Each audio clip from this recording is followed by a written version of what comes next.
The magic. The magic drape. Yeah. And I have my brush. The first thing we're gonna do is we want to detangle her as she's slowly. We're gonna detangle her like a saw. She got detangled. Detangle on here. Here at the trash. Take the brush. Because I don't need it no more, right? Mm-hmm. Alright. Scraper. Where is it over there? So if you need the brush again, can we like go get it from the I don't think so. I don't think so. You have to get You can, if you need, brush again. you can always go into your kit. Okay. No, Okay. not But on you the. can never get it out of the soil bag. I will never go into that toilet bag. Alright. So then you can use your large comb, or you can use your, all these combs are funky. It don't even look like it's a straight comb. Look at it. This That's almost little looks one. like a Barbary comb. Look at that. Mm-hmm. Yeah. Okay, so these items came in that Stateboard kit that you can order online. This is why I don't like to order the kits that are already put together, because this is the type of stuff you end up with. Okay, but yeah, because I don't like this. Anyway, I always teach my students to look professional when they're moisturizing hair. I don't want them to act like they're working in the kitchen, at home, or the bathroom, anything. So both hands should have a tool in it. They should learn how to control the hair with the tool. The water should be directed at the base of the scalp, come through to the ends. This is going to alleviate pools of water on the floor, especially when you're going to Stateboard, because you will lose points for poodles of water on the floor. Does she have a beautiful haircut? Oh yes. Asymmetrical.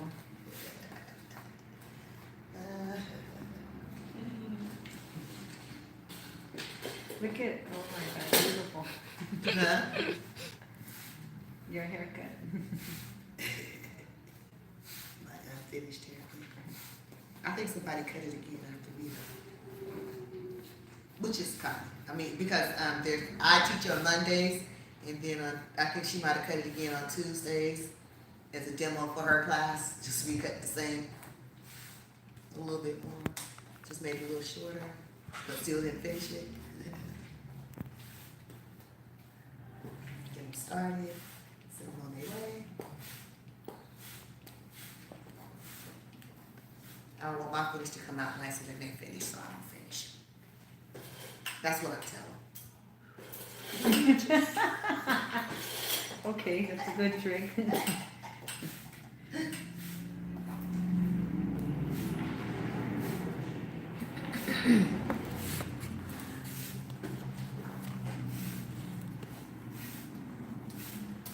Okay.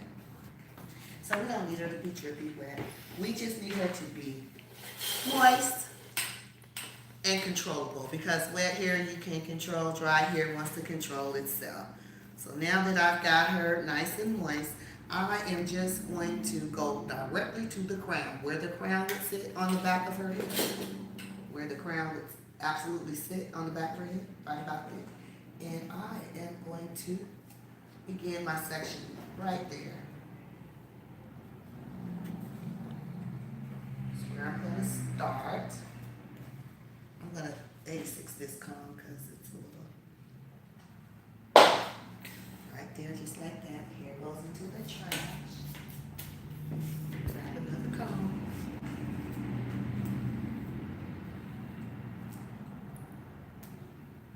Straight down all the way through the neck.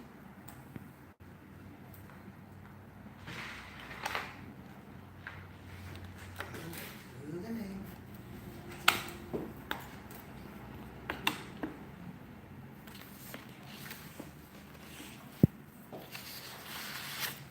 We just want to kind of get this other hair so that it's nice and neat.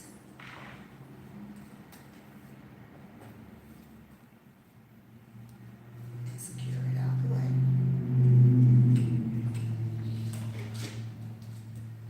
So sections has to be really neat. Neat.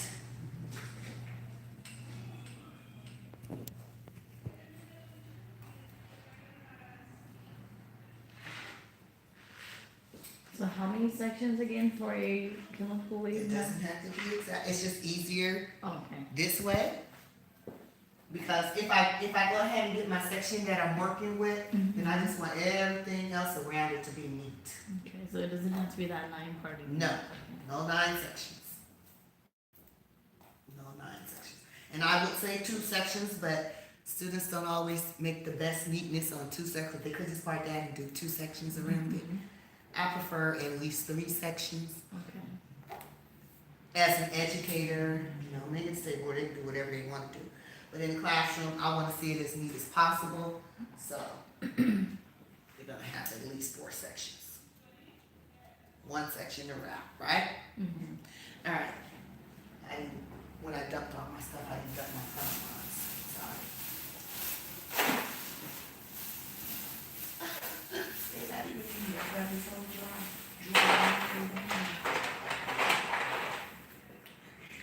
These are my demo rods.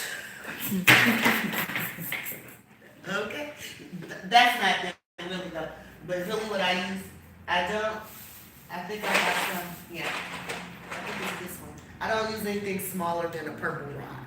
Even in my classroom, I tell my students, because Stateboard do allow these rods at Stateboard, don't use anything smaller than this.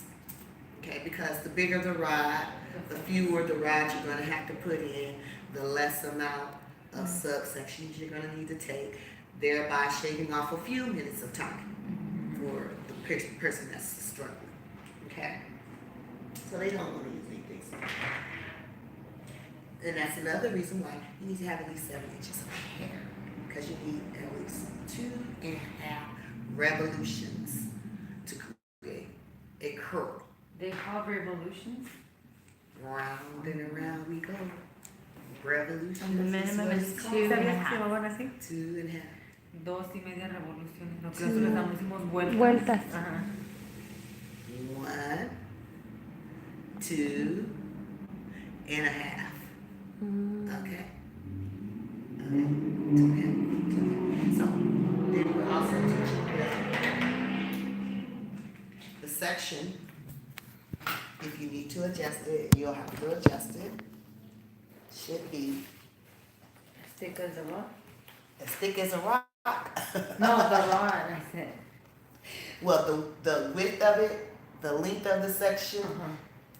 should actually come like just within inside the rod. If it's the same size as the rod, you're going to be pulling hair this way, and it's going to look pulled on the rod. So it's better if the section is just underneath the size of the rod, just slightly off a little bit. So I'm just going to take a little bit of this out, just like this.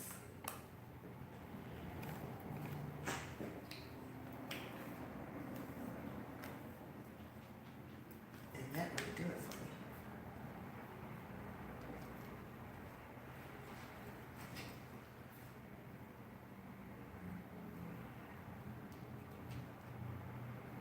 Hi. See the sides? See that? Now, normally I have my students standing up, Alright. so some of them get all the way into it like that. And when they need to do that, I just step back out their way so they can see it. Because if they need to see it, they need to see it, right?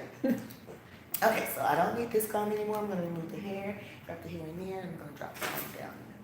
And now I'm going to get my rat tail, because that's what I wrap. The other thing I'm going to need is I'm going to need some end papers. ¿Cómo se llama en español? ¿Qué? Esos papelitos. ¿El papelito? Papelito. No me acuerdo. Tienen su nombre, pero no me acuerdo. En la cajita viene el nombre de todo. So I always teach them to go ahead and get their end paper, set them out, and fan them out. You got how to fan them out? You put them there and then you go like this with your Comb. Okay, good, good. Yeah, You know how to fan your end papers. You know how to fan your end papers? Okay, good. Because y'all old school then. A Yeah. little bit. Not for real.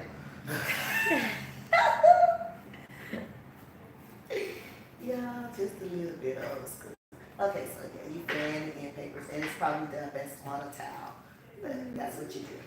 Maybe I just want to- Alright, so you're gonna have them fan out the end papers. Can you spray them with water? You spray them on the table and then keep going. What do you do? In the middle? I don't know. If it's easier, cause you can go like this and get the paper. No, but 9 times out of 10, I keep my hair wet, so my hands are kind of damp a little bit. Oh, okay. Because what you do want to do is keep the hair nice and moist while you're wrapping it. I got this rod in my hair, I can't even grab it here. So you do want the hair nice and wet while you're wrapping it, because that is going to aid in the moisture of your fingers to pick up your papers. Okay. Okay. So the other thing is you're going to need to make sure that your subsections are no greater than the diameter of the tool that you're working with. So if you go ahead and make your first subsection and just lay the diameter, the tool, right upon it like that. And if it looks like it's too wide, then you're just going to subtract a little bit, right? Lay it out, and it's always best, once again, rule of thumb, it's always better to be a smidget smaller than to be too large, okay? So this is when I need those end papers on the other side. I knew I was gonna have that problem, but that's okay, that's what I'm for. I already said that. Didn't I say I was gonna have to work like this? Okay. So then, now I teach all of my students to flat wrap, okay? Because it's very important that the hair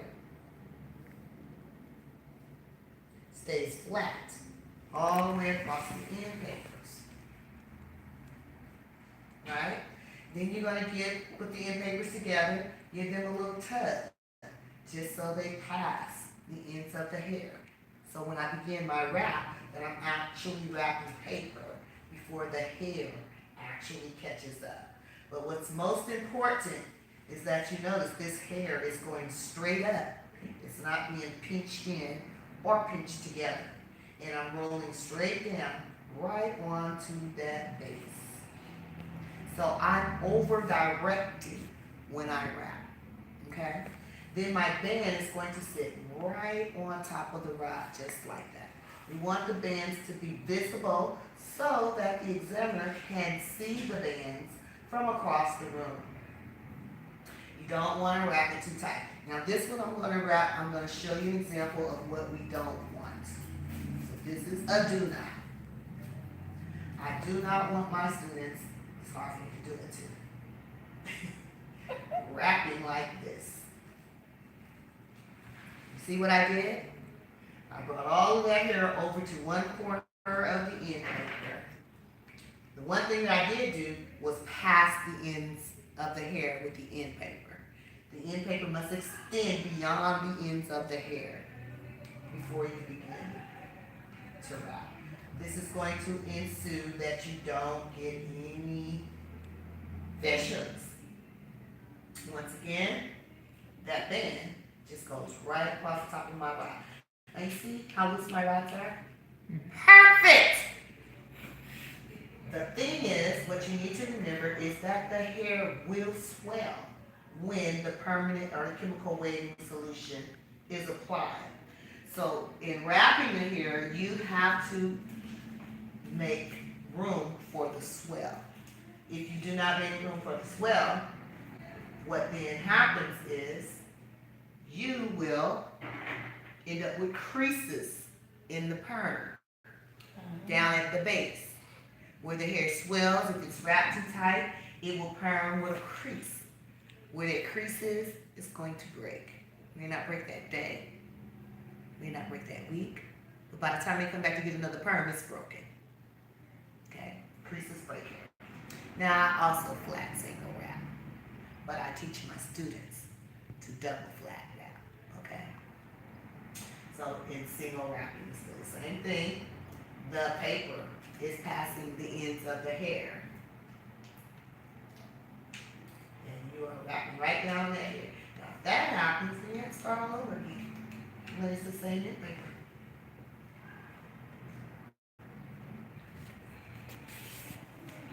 But the thing is, when you're teaching your students, what you need to get into teaching them is to bring the hair down a little bit, even though we're going to bring it down and stuff. So get into the position where you're going to wrap it, which is going to be here. That's the position where I'm going to wrap it, so I'm going to hold it in that position. And then, I'm just going to bring it down, lay the paper close to the base. Get off my finger. Close to the base, like that, right? Then I can take this finger, like this, and grab it at the base. Using my thumb, I'm still got to switch hands. But then you can switch it over and then grab the other end paper right at the base again. And just apply it like so. If it's too dry, get it with the spray bottle.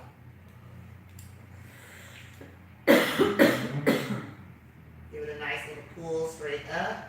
And papers past the hair. And go right down onto the base.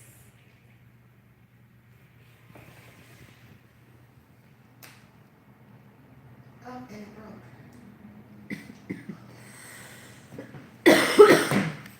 And it broke.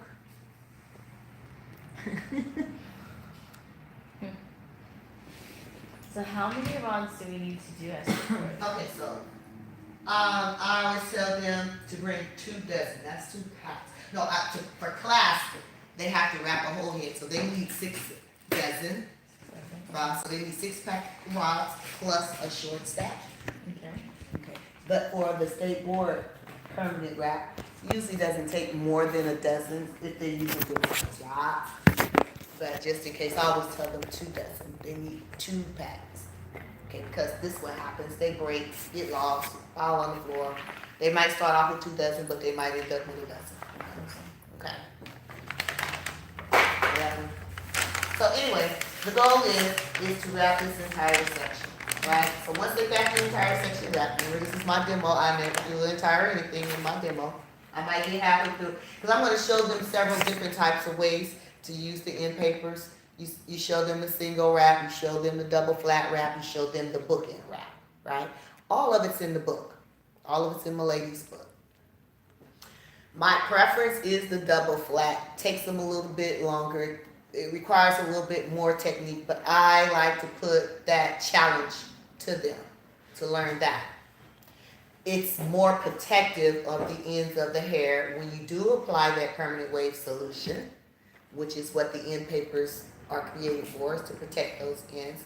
So it gives you a little bit more of a cushion, okay, in protecting those ends.